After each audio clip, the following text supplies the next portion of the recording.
Ahora veremos el tema de la psicosis, y su respectiva farmacología. Así que sin más, es hora de abordar este tema complicado. Bueno, por si no saben, hay muchas definiciones de psicosis, que no existe una generalizada y global. Sin embargo, según el Manual Diagnóstico y Estadístico de Enfermedades Mentales, la psicosis se define como un trastorno mental, que se caracteriza por alteraciones del pensamiento y de la percepción. La psicosis se caracteriza por 5 aspectos sintomatológicos básicos, según el Manual Diagnóstico. 1. Las ideas delirantes, y quiero decir desde ahora, que alucinaciones y delirios no son lo mismo por más que parezcan serlo.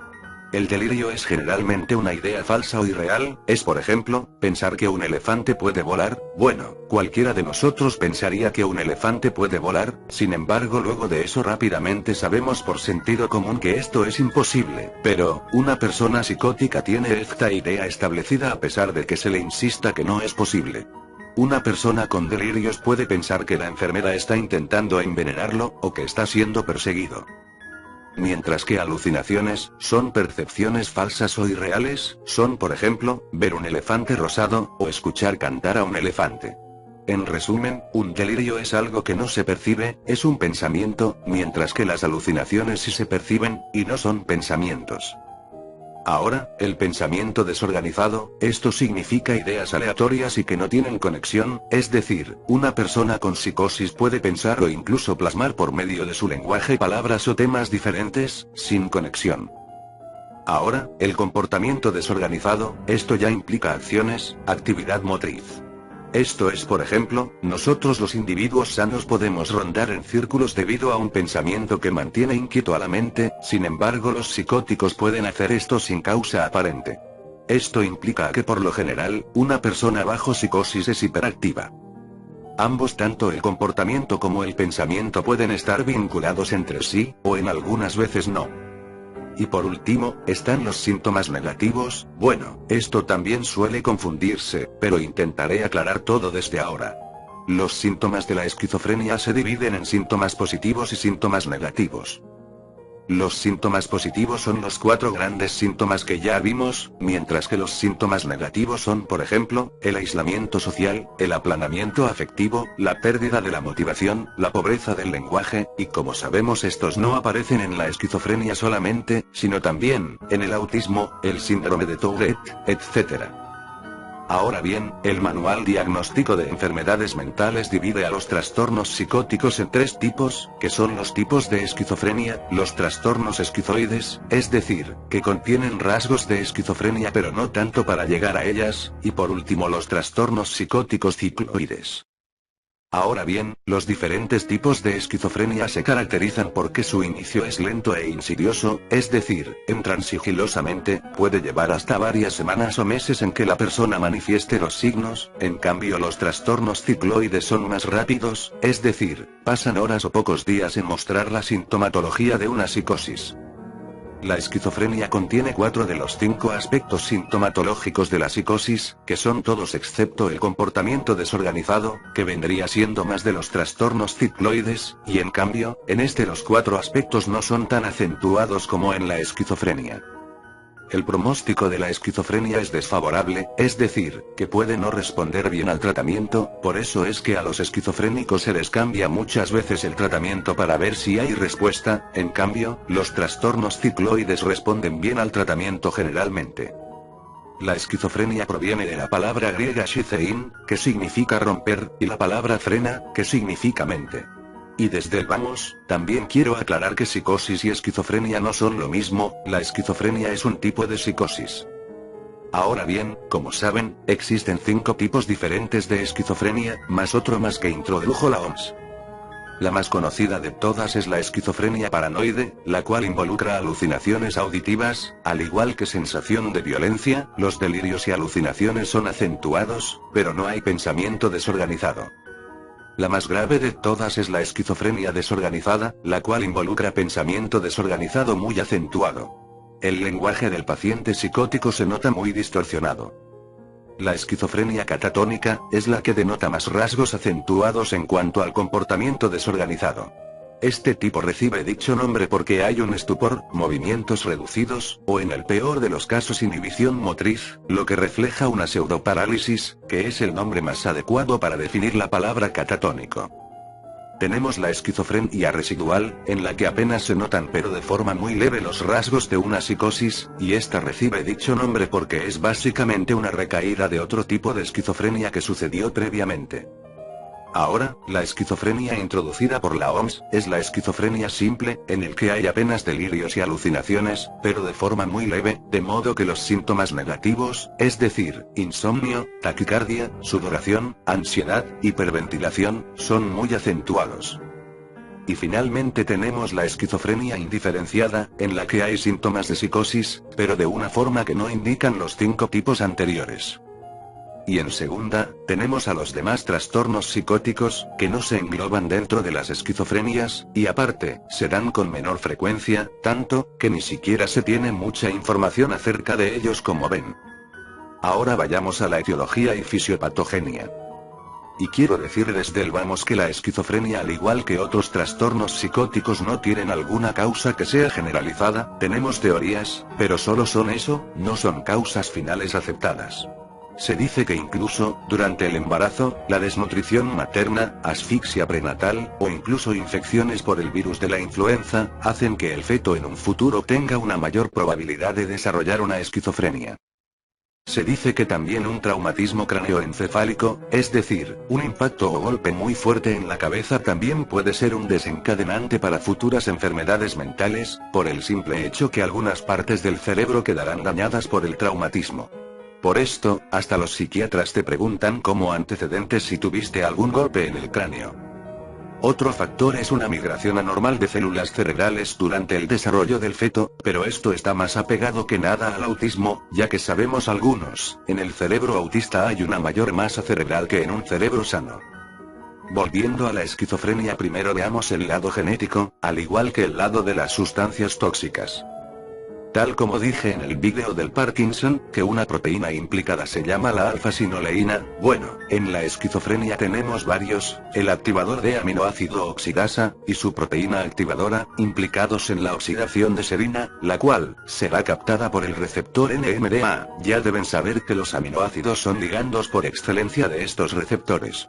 Tenemos la disbindina, codificada por el brazo corto del cromosoma 6, y la neuregulina 1, codificada por el brazo corto del cromosoma 8. Y quiero volver a repetir, este no es el mecanismo generalizado, hay bastantes, pero como saben, a mí me gusta irme por lo genético, XD. La neuregulina se expresa en vesículas glutamatérgicas, y ayuda a que el glutamato sea recibido por los receptores NMDA. La disbindina también modifica la actividad sináptica en el cerebro, y modula varios receptores, como el subtipo GABA del hipocampo, la corteza cerebral y el cerebelo.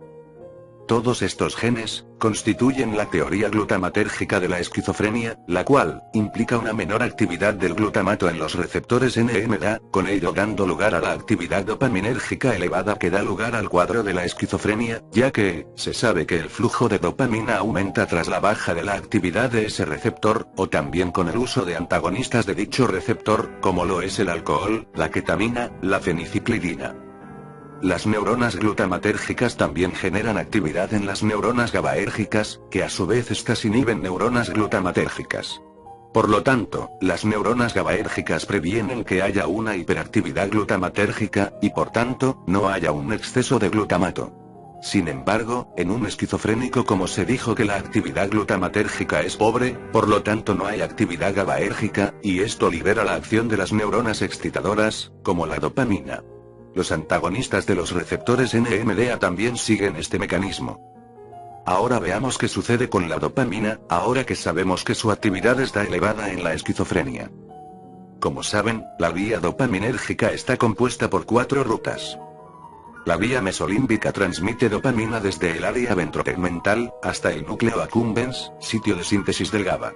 En esta vía, cuando se incrementa la dopamina causa los síntomas positivos, es decir, los 4 grandes síntomas de la psicosis que ya vimos.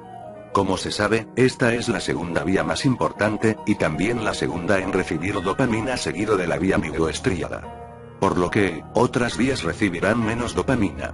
Y ya deben saber que la vía mesolímbica recibe dicho nombre porque riega de dopamina a todo el sistema límbico, conformado por amígdala e hipocampo, los sitios encefálicos que modulan las emociones, los impulsos básicos, y la cognición. Mientras que, la vía mesocortical de la dopamina, transmite dopamina desde el área ventrotegmental hasta la corteza frontal, y sus divisiones.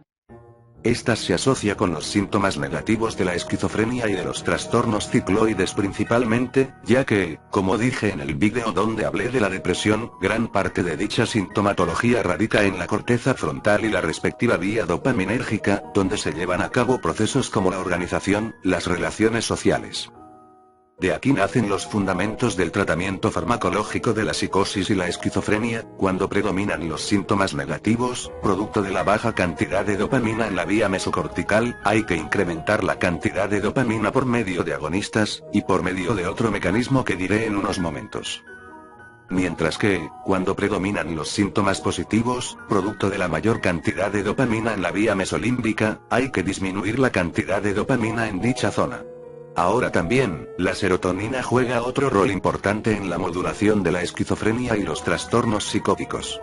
Como bien se dijo, los síntomas negativos de la esquizofrenia se han relacionado con una reducción en la transmisión dopaminérgica en la corteza frontal. Como bien dije, los síntomas negativos se dan por la baja cantidad de dopamina en la vía mesocortical, que llega a la corteza frontal. Se sabe que la serotonina inhibe la liberación de dopamina mediante la hiperpolarización de las neuronas dopaminérgicas en la sustancia negra, con lo que, en pocas palabras, el aumento de serotonina inhibe la liberación dopaminérgica en la corteza frontal.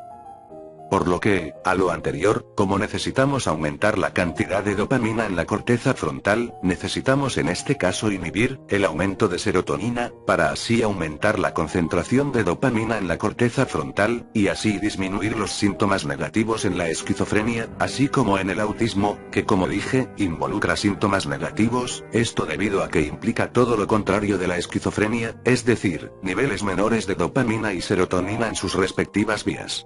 Si quieren que haga un vídeo hablando del autismo, dejen un comentario.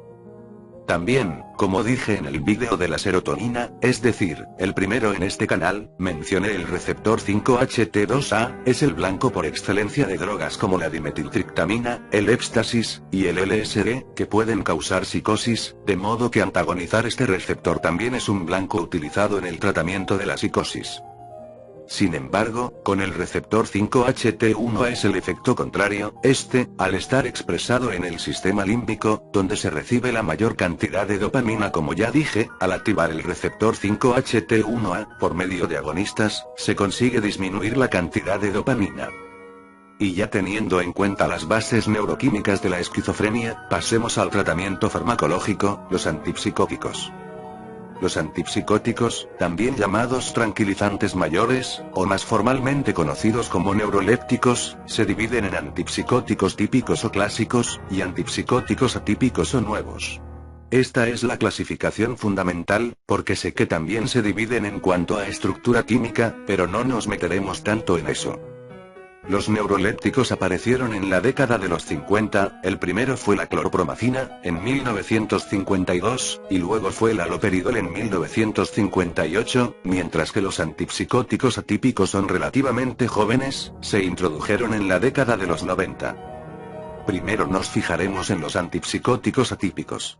Estos son los 6 más importantes, pero sobre todo fijémonos en la clorpromacina, el haloperidol, y la tioridazina, que son los que hasta la fecha se siguen usando pese a ser los más viejos. Al igual que los antidepresivos, que como dijimos tienen un determinado nivel de actividad en los neurotransmisores, los antipsicóticos también tienen diferentes niveles de actividad, en este caso a los receptores. Los antipsicóticos típicos actúan a modo de antagonistas en el receptor dopaminérgico D2, y débilmente el receptor 5-HT2A. Ya deben saber que los receptores D2 están ampliamente expresados en el área ventrotegmental y el núcleo accumbens, es decir, la vía mesolímbica, y como les dije es la segunda en recibir más dopamina y la que genera los síntomas positivos de la esquizofrenia, por ello es que los antipsicóticos típicos aún se siguen usando en casos graves de esquizofrenia. De estos, el que posee mayor actividad hacia los receptores, por ello el más potente, es la loxapina, seguido de la clorpromacina, y el haloperidol. Y también tengo que aclarar todo desde el vamos. Los efectos extrapiramidales se refieren a los efectos producidos por el bloqueo de los receptores D2. Si recuerdan el vídeo de donde hablé del Parkinson, dije que la mayoría de blancos terapéuticos antiparkinsonianos se tratan de agonistas D2. Bueno, los antipsicóticos realizan todo lo contrario. Como ya dije, son antagonistas D2, de modo que esto implica que se desarrollen efectos parecidos al parkinsonismo, y demás efectos que impliquen síntomas parecidos.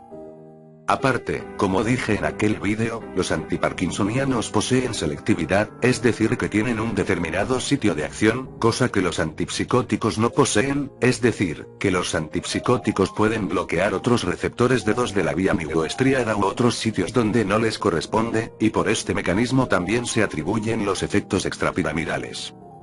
Mientras que, los efectos anticolinérgicos implican sequedad de boca, visión borrosa, estreñimiento, retención urinaria, que son el resultado del bloqueo de receptores muscarínicos.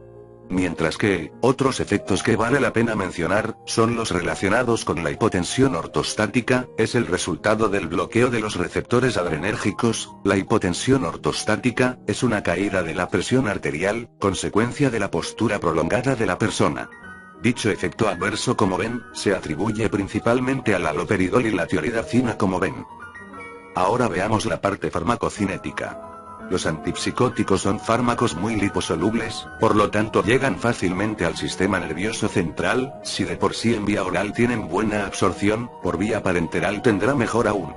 Por muchos años la clorpromacina ha sido el de oro principalmente por su sedación, a pesar de su riesgo de generar efectos extrapiramidales, y efectos anticolinérgicos muy marcados. Pero esto fue así hasta que el haloperidol le quitó la batuta. Como ven, el haloperidol tiene una de las mejores biodisponibilidades de los antipsicóticos típicos, su vida media es prolongada. Y por eso el haloperidol es el más representativo de los antipsicóticos típicos, ya que no solo se utiliza en la esquizofrenia, sino algunos estados de agitación motriz, trastorno esquizoafectivo, el trastorno bipolar, el síndrome de Tourette, la enfermedad de Huntington, ya saben, la enfermedad que implica atrofia del núcleo caudado cerebral. Ahora, por ahí dice que los niveles séricos de prolactina son elevados en los antipsicóticos típicos. Esto es debido a que, como dije, estos fármacos bloquean los receptores D2 de cualquier vía dopaminérgica. Si estos alcanzan los receptores de la vía tuberinfungular, la única vía dopaminérgica que no he mencionado hasta ahora, y esta, está conectada al eje hipotalámico hipofisiario, de manera que al inhibir los receptores dopaminérgicos de esta vía, se envía una señal al hipotálamo para que se irrigue prolactina, dando resultado, a la galactorrea, es decir, expulsar leche por los pezones. Incluso esto puede ocurrir en hombres. Así que en resumen, los antipsicóticos típicos tienen una acción farmacodinámica algo difusa, y esto lleva de la mano a los efectos extrapiramidales y sobre todo adversos característicos de este grupo de fármacos. Por ello, con el paso del tiempo su uso se ha descontinuado, pero los más representativos, como la clorpromacina y el haloperidol, todavía se siguen utilizando en varias patologías mentales. Los demás se han ido sustituyendo por un nuevo grupo de fármacos, los antipsicóticos atípicos o nuevos. Así como dije que el padre de los antipsicóticos típicos es la clorpromacina, el padre de los antipsicóticos atípicos es la clozapina. También este grupo agrupa los fármacos respecto a familia química. El grupo más representativo, y creo yo que el más usado, es el de los derivados de la benzodiazepina, y son reconocibles por su terminación en pina, como lo son la clozapina, la olanzapina, la quetiapina. Seguido de ellos tenemos a los benzoxazoles, como lo son la risperidona, la ciprasidona. Bueno, sé que hay más neurolépticos que no aparecen aquí, pero de nuevo, estos son los más usados. De hecho, hasta yo he usado 2 de ellos. Estos fármacos sí tienen mayor preferencia por los receptores D2 de la vía mesolímbica, con ello los efectos extrapiramidales se reducen bastante, a diferencia de los antipsicóticos clásicos que, como dije, no tienen selectividad. Aparte, algunos como el aripiprazol, son agonistas débiles, o agonistas parciales del receptor D2, con ello contribuyendo a reducir los efectos extrapiramidales. También, algunos como el aripiprazol o la ciprasidona, son también agonistas del receptor 5-HT1A, y como dije, al aumentar la actividad de este disminuyen los niveles de dopamina en la vía mesolímbica, mejorando los síntomas positivos. Y la característica más importante, y como ven en la tabla, la mayoría de los antipsicóticos atípicos se tratan más de antagonistas serotoninérgicos que dopaminérgicos, sobre todo la olanzapina, la quetiapina y la clozapina, como ven, actúan bloqueando sobre muchos receptores de serotonina, y como dije, al disminuir la actividad de los receptores serotoninérgicos se consigue aumentar la cantidad de dopamina en la vía mesocortical para así disminuir los síntomas negativos. Por ello los neurolépticos o antipsicóticos atípicos son utilizados no en la esquizofrenia, sino también en la depresión resistente al tratamiento en combinación con antidepresivos, en el autismo así como sus derivados, el trastorno bipolar. Y como ven, técnicamente los antipsicóticos atípicos ya no muestran afinidad por los receptores muscarínicos, de modo que algunos efectos adversos son menores, a excepción de algunos, como la sequedad de boca. Como ven, el más potente de los antipsicóticos atípicos, y el que más efectos adversos conlleva, incluyendo el aumento de peso, somnolencia, y glucosa y lípidos aumentados en sangre, es la clozapina, del le siguen la risperidona y la olanzapina, y en menor medida, los que se consideran que tienen los efectos adversos menos acentuados, que son el aripiprazol, la ciprasidona, y la quetiapina. Ahora bien, he escuchado que prolongan el tiempo QT del corazón, pero esto casi no se da, solo se da en la clozapina que es la más fuerte. Los efectos extrapiramidales son evidentemente menores, los efectos anticolinérgicos como el estreñimiento también, pero la sedación es muy acentuada en los más fuertes como la risperidona, la clozapina o la olanzapina. También, para aprovechar el efecto sedante de los más fuertes como la olanzapina, la risperidona, la quetiapina o la clozapina, se usan muy comúnmente cuando la depresión o la esquizofrenia viene acompañada de insomnio. Se considera que por lo menos indicarlos y tomarlos 2 horas antes de irse a dormir aparece el efecto sedante. Como dije, estos se usan en más que nada en síntomas negativos, pero a modo de una escala, si por ejemplo, tenemos una depresión o trastornos mentales leves se opta por usar quetiapina o aripiprazol, que son los más débiles, y al último, para trastornos depresivos o esquizofrenia resistentes a tratamiento, se prefiere dejar la clozapina como último recurso. Ahora la parte farmacocinética, el que tiene la mejor biodisponibilidad, y por ello requiere menor dosis para producir efecto es el apiprazol, y del le sigue la olanzapina. Estos dos, junto con la clozapina son los que tienen la vida media más prolongada, es decir, que son algo lentos, pero son los que mejor se comportan en relación al tiempo. La mayoría de ellos tienen una distribución muy pobre, por eso se prefiere algunas veces cambiar los más débiles, como el apiprazol o la ciprasidona, por otros más eficaces, como la olanzapina. Y como ven, la mayoría de ellos son de presentaciones orales en tabletas, puesto que como ven, la dosis tanto de inicio como de mantenimiento implica fraccionar la tableta. Farmacocinéticamente son muy buenos, mejores que los antipsicóticos clásicos, sin embargo son seguros de usar, se pueden usar hasta por dosis o años sin efectos adversos muy notables, pero siempre y cuando no se sobrepase la dosis máxima, ya que esto implica en efectos adversos más acentuados. Pero, como se dijo, son seguros de usar, debido a sus efectos adversos reducidos en contraste con los otros antipsicóticos, siempre y cuando haya un régimen estricto.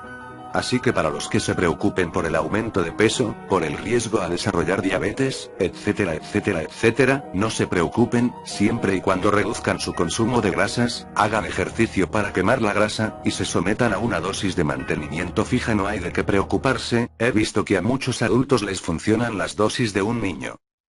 Este ejemplo lo vemos con la risperidona, hay risperidona de 1 o 2 miligramos, sin embargo para el autismo se dice que con un cuarto de tableta basta para mantener los síntomas repetitivos controlados, ya en dosis de mantenimiento sube hasta medio gramo. Hay que destacar también, que los pacientes de la tercera edad siguen siendo un grupo de riesgo de efectos adversos en el uso de estos fármacos, por lo que no deben usarse, ni siquiera cuando se habla de tratar la demencia senil, como saben esto es un fenómeno natural en ellos, y se prefieren utilizar otros blancos que no sean antipsicóticos. Otro punto que hay que destacar, es que los antipsicóticos atípicos son mucho más costosos que los antipsicóticos clásicos, la olanzapina me cuesta más de $50 americanos. Y al igual que los antidepresivos, se recomienda seguir un régimen de dosificación, es decir, estar bajo tratamiento un buen tiempo, pocos meses, pero no menos de un año. Se recomienda altamente iniciar la terapia antipsicótica al momento del diagnóstico de la patología, pero, si hay demora en el tratamiento, esto puede empeorar los resultados a largo plazo. Y aparte, debido a que ya hablamos de los efectos adversos de estos fármacos, se recomienda altamente monitorear el peso, la glucemia, la lipidemia, y en menor medida los niveles de prolactina, una biometría hemática y enzimas el suero, por si es necesario cambiar los fármacos por otros menos fuertes. Cuando se habla de los efectos extrapiramidales, hay que siempre intentar preservar las capacidades cognitivas, y la capacidad de adaptación del paciente al tratamiento. Y claro, únicamente no es cuestión de que el tratamiento farmacológico haga su trabajo, también la terapia tanto individual como del entorno, es de gran utilidad en la recuperación de los pacientes con trastornos mentales. Bueno, como resumen de los antipsicóticos o neurolépticos, ya sabemos que se dividen en antipsicóticos típicos o clásicos, y antipsicóticos atípicos o nuevos. Los antipsicóticos clásicos actúan antagonizando los receptores dopaminérgicos de 2, y además bloquean los receptores alfa-1 adrenérgicos, histaminérgicos, con ello explicando los numerosos efectos secundarios muy acentuados de estos fármacos. Y ya que actúan bloqueando los receptores de 2 de la vía mesolímbica, disminuyen los altos niveles de dopamina en dicha zona, reduciendo así los síntomas positivos de la esquizofrenia, por lo que se indica exclusivamente en casos severos de esquizofrenia. Y como hablamos de antagonistas fuertes del receptor D2, y aparte, no poseen selectividad hacia alguna vía dopaminérgica en particular, por esto se atribuyen efectos extrapiramidales, que aparecen debido a que esto es un efecto contrario de los antiparkinsonianos. Mientras que, los antipsicóticos atípicos o nuevos, son antagonistas selectivos, es decir que estos sí tienen afinidad por una vía dopaminérgica en particular, con ello se disminuyen significativamente los efectos extrapiramidales, aparte que como son agonistas débiles de los receptores de 2, contribuye a disminuir estos efectos. Pero sobre todo, los antipsicóticos son antagonistas serotoninérgicos, es decir que actúan bloqueando varios receptores serotoninérgicos, y débilmente son agonistas del receptor 5-HT1A, con ello los niveles de dopamina en la corteza prefrontal y la vía mesocortical se equilibran, mejorando así los síntomas negativos de no solo la esquizofrenia, sino también, el autismo, la depresión, en fin, los antipsicóticos atípicos se utilizan en un amplio abanico de patologías, a diferencia de los otros que generalmente se usan en la esquizofrenia, a excepción del haloperidol, que se utiliza en muchas más.